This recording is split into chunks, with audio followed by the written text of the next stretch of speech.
Do you lift weights every week? Twice a week? 3 times? More?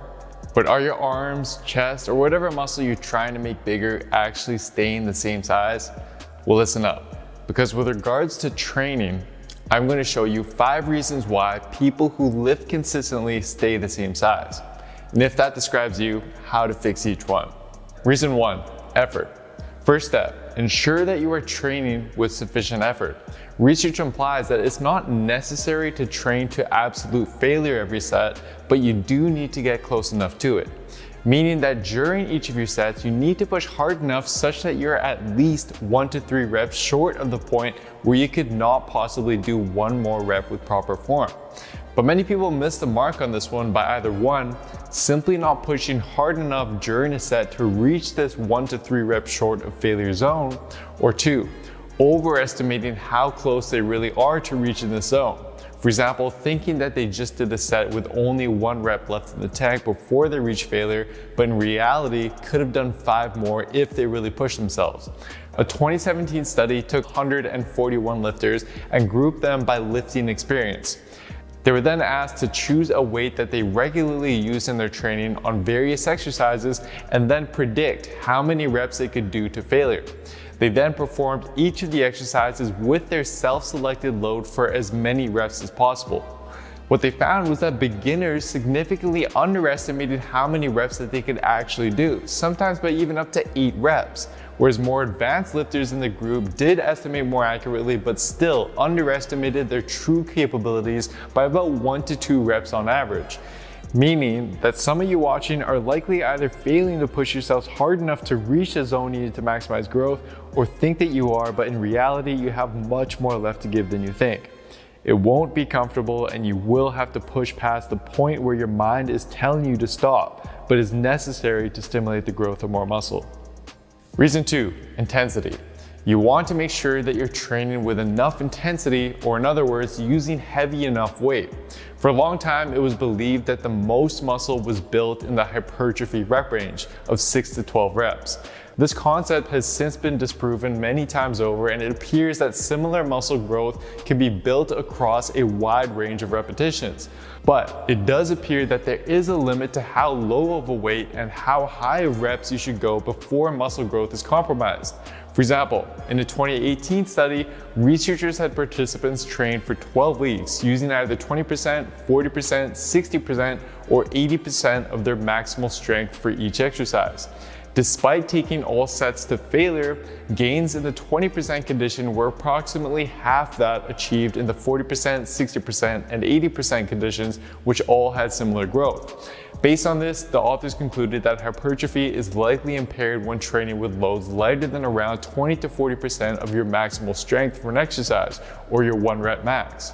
So, as a general rule of thumb, what this means is that if you can perform more than 30 reps with a given load, even if it is to failure, you likely need to increase the weight to drop the reps, or else you will be leaving gains on the table. Reason 3, overload. Even if you're training with enough effort, and even if you're using a heavy enough weight, what was once hard enough to cause growth when you started working out will likely not be hard enough after a few weeks or months.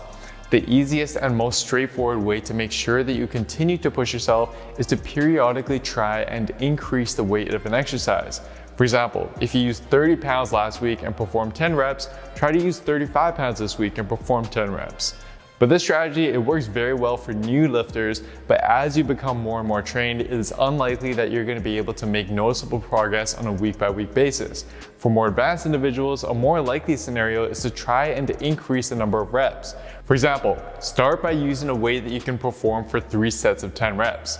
The following week, try and do another rep on the first set. The week after that, try to do another rep on the first 2 sets, then an extra rep on all 3 sets. Continue this process until you're able to perform 12 reps for all 3 sets, and then finally increase the weight and start that process over again. These are only a few examples. There's plenty of ways to do this, but what's most important is that you do not let yourself fall into the mistake of doing the same exact thing for too long.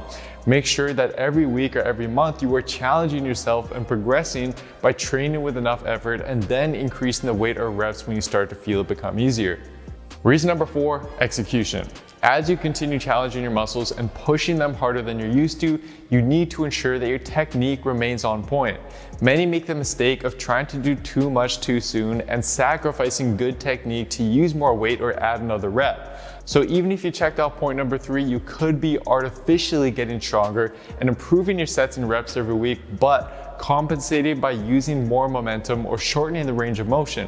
This minimizes the tension and growth that your target muscle will experience, and in many cases is why those of you who have been getting stronger and progressing your exercises just don't see the growth along with it. We've seen multiple times in the research that using a partial range of motion rather than a full range of motion generally leads to less growth, even if heavier weight is used.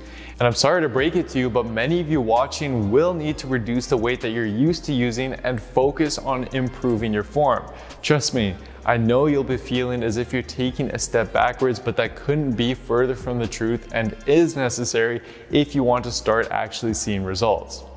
Now, before we dive into reason number 5, what I want you to first do is run through the following checklist based on the points that we previously covered. Number 1, are you taking each of your sets in your workouts to within 1 to 3 reps of true failure? A good way to make sure that you are training with enough effort is to perform a single set to failure for a given exercise every few weeks. Doing this will help to make sure that you are actually training as close to failure as you think you are. Say that you normally do 3 sets of 10 on the chest press.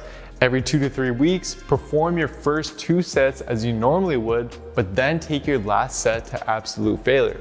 If you can do more than 12 to 13 reps, then that's a good indication that you're normally just not training hard enough and need to add more weight or reps. But just keep in mind that training to true failure can be dangerous and it should be implemented with caution. This practice, it works very well for machine and single joint exercises, but if you're going to do this for a multi-joint exercise such as the bench press, then just make sure that you have a spotter and stop before your form starts to really break down.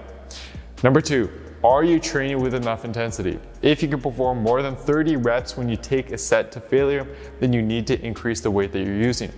3, are you progressing your training to keep up with your gains? Remember, what was once enough to stimulate growth in your muscles eventually will be no longer enough. You will have to increase the weight and/or reps at some point to stimulate more growth, and you need to use a systematic way of implementing this. 4, finally, are you training with good technique and a full range of motion? Many of you will say yes to this, but in reality, you're failing to check this off and you need to lighten the weight. During your next workout, take a video of yourself doing an exercise with a certain weight. Then take a video of yourself doing that exercise once you have overloaded it with more weight or reps. The 2 videos should look identical. In fact, aside from your facial expressions and the speed of the rep, your form for your warm-up sets and your most difficult sets should look pretty much identical. If not, then you're likely compensating and sabotaging your gains as a result. If you have checked all of these boxes and you're still not making good progress, then and only then should you start considering number 5, training volume. Now, the training volume that you're going to need to grow the fastest is highly variable, and what will be enough for one person to grow may not be enough for somebody else. Based on the current research, it appears as though at least 10 sets per muscle per week is a rough estimate of where to start. But once again, this will be different for everyone. If you find yourself in a place where you need to increase volume, then a good rule of thumb is to increase whatever you are currently doing by about 20 to 30% to stimulate more growth. For example, if you're currently performing 10 sets of chest exercises per week but are failing to make good gains, then increasing this up to about 12 to 13 sets per week is probably a good place to start. But again, this is the last consideration you should be making. If you're not experiencing the gains you know you should be, then go through this checklist and odds are you'll find at least one culprit that may be the reason why. But keep in mind that it's also absolutely essential that you pair all of this with a solid nutrition plan to fuel and support your recovery and growth. And for a step-by-step program that does all of this for you by showing you how to train and how to eat week after week to maximize growth and strip off excess fat, then simply head on over to builtwithscience.com and take our analysis quiz to discover the best program for you and your specific body.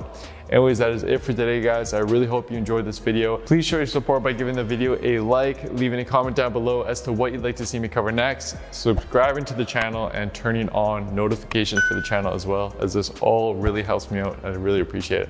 Thank you so much, guys, and I'll see you next time.